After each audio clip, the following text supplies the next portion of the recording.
भंजदेव अमर रहे। श्रीरामचंद्र भंजदेव अमर रहे। श्रीरामचंद्र भंजदेव अमर रहे। वंदे वंदे वंदे।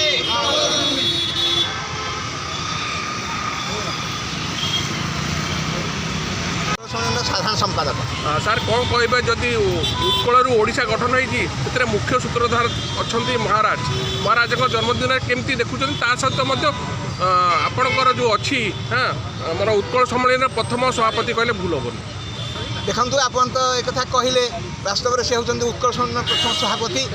मयूरभंज महाराज श्रीरामचंद्र भंजदेव। जिते दिन जाए मयूरभंज थी सेते दिन जाए ओडिया जाति थी सेते दिन पर्यंत श्रीरामचंद्र भंजदेव अमर ही रहिबे। कारण से केवल जड़े लोकप्रिय नेता नथिले, से केवल राज्यर उन्नति में से चिंता कर नथिले, से समग्र ओडिया जाति की एकजुट करने किभଳି ओडिशा राज्य तैयारी हम, ओडिया भाषा किभଳି सुरक्षित हो पार से दिगरे माने यथेष्ट उद्यम थिला। सेथिपई से स्वेच्छारे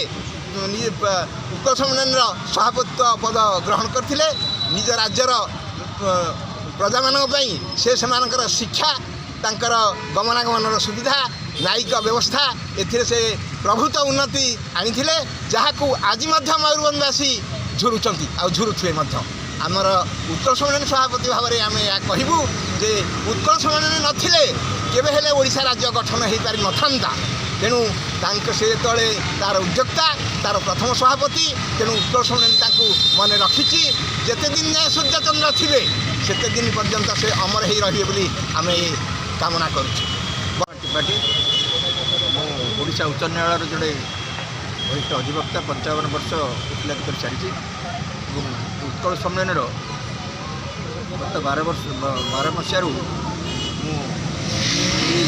केंद्रीय कमिटर सभापति एवं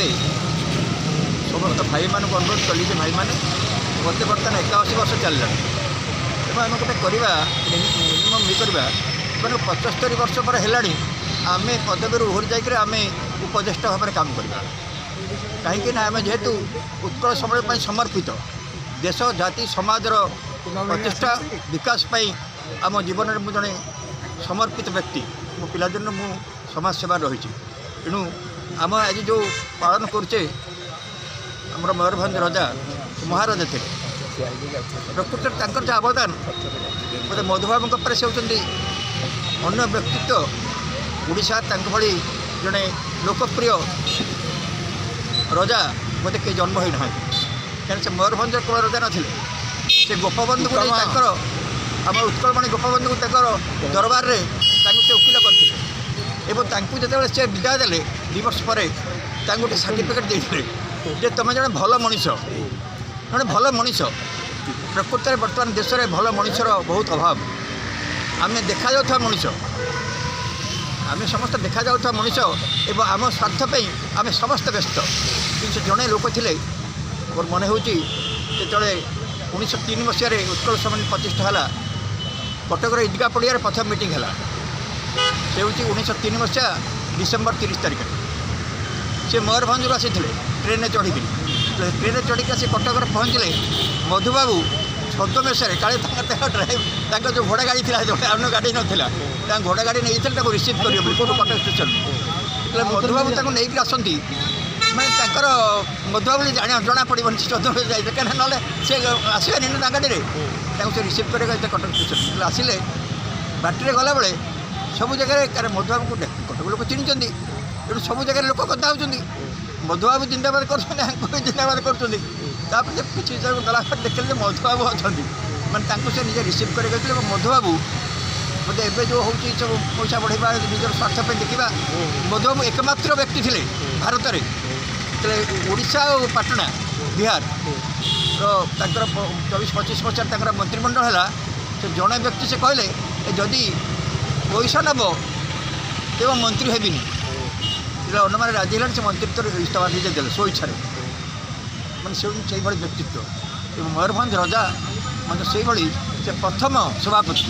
से सभापति कले आम ईदगाह पड़िया से खाली से लोकप्रिय महाराजा थे आमर जो श्रीरामचंद्र भंज मेडिकल कॉलेज द्वारा प्रतिष्ठित रेभेन्सा कॉलेज पाठ पढ़ुलू कनिका लाइब्रेरी द्वारा प्रतिष्ठित ଜଳସେଚନ ରାସ୍ତାଘାଟ ମାନେ ପ୍ରତ୍ୟେକର ଉନ୍ନତି ପାଇଁ ସେ ସବୁବେଳେ ଚିନ୍ତା କରୁଥିଲେ ଏବଂ ତାଙ୍କ ଭଳି ଲୋକପ୍ରିୟ ରଜା ବୋଧେ ଆଉ ଏ ଦେଶରେ ଜନ୍ମ ହେବେ ମାନେ ସମର୍ପିତ ଜନସାଧାରଣଙ୍କ ସେବା ପାଇଁ ସେ ସମର୍ପିତ। କିନ୍ତୁ ଆଜି ତାଙ୍କର ଜନ୍ମଦିନରେ ଆମେ ତ ଆଉ କିଛି କରିପାରିବାନି ଆମ ବୟସରେ। ଯେଉଁମାନଙ୍କର ଦେଶ ପ୍ରତି ସମାଜ ପ୍ରତି ଅବଦାନ ଅଛି ବିକାଶ ପାଇଁ ତାଙ୍କ ହୃଦୟରେ ସ୍ଥାନ ଥିଲା ଏବଂ ସେମାନେ ଦେଶର ସମାଜର ଏବଂ ଜନସାଧାରଣଙ୍କର ସେବାରେ ନିଜକୁ ଉତ୍ସର୍ଗୀକୃତ କରିଥିଲେ ତାଙ୍କୁ ଟିକେ ମନେ ପକାଇବା ତାଙ୍କ କଥା ଟିକେ ସ୍ମରଣ କରିବା ଏଠି ହେଉଛି ଆଜି ସବୁଠାରୁ ବିଶେଷ ଦିନ ଏବଂ ଏଠି କହି ମୁଁ ତାଙ୍କୁ ପ୍ରଣାମ କରି ଧନ୍ୟବାଦ। ପବିତ୍ର ଦିନ କହିଲେ ଅତ୍ୟୁକ୍ତି ହେବ ନାହିଁ ଏବଂ ନିଶ୍ଚିତ ଭାବରେ ଆମର ଗର୍ବ ଏବଂ ନଟ୍ ଓନ୍ଲି ଓଡ଼ିଶା ସମଗ୍ର ଭାରତବର୍ଷର ଜଣେ ଜନନାୟକ ଏବଂ ଆଜିର ସମାଜର ଯାହା ଯେଉଁ ବ୍ୟବସ୍ଥା ସେ ବହୁତ ଆଗରୁ ଚିନ୍ତା କରୁଥିଲେ ଶିକ୍ଷା ସ୍ୱାସ୍ଥ୍ୟ ଗମନାଗମନରେ ସେ ତାଙ୍କର ଓଡ଼ିଶା ପ୍ରତି ଅବଦାନ ବହୁତ ଅଛି। ଆପଣ ଯାହା ବି ଦେଖୁଛନ୍ତି ସେଇ 1871 ମସିହା ପରେ ଯାହା ଇନଫ୍ରାଷ୍ଟ୍ରକ୍ଚର ଶିକ୍ଷା ସ୍ୱାସ୍ଥ୍ୟ ଗମନା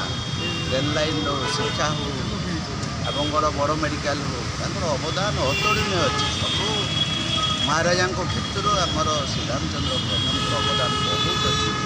ଆମେ ତାଙ୍କର ଗର୍ବ ଏବଂ ମୟୂରଭଞ୍ଜବାସୀ ସାର୍ ବହୁତ ଗର୍ବ ଅନୁଭବ କରେ। ତାଙ୍କର ନାଁ ଯେତେବେଳେ ବିଭିନ୍ନ ମହଲରେ ଚର୍ଚ୍ଚା ହେଉଛି ନିଶ୍ଚିତ ଭାବରେ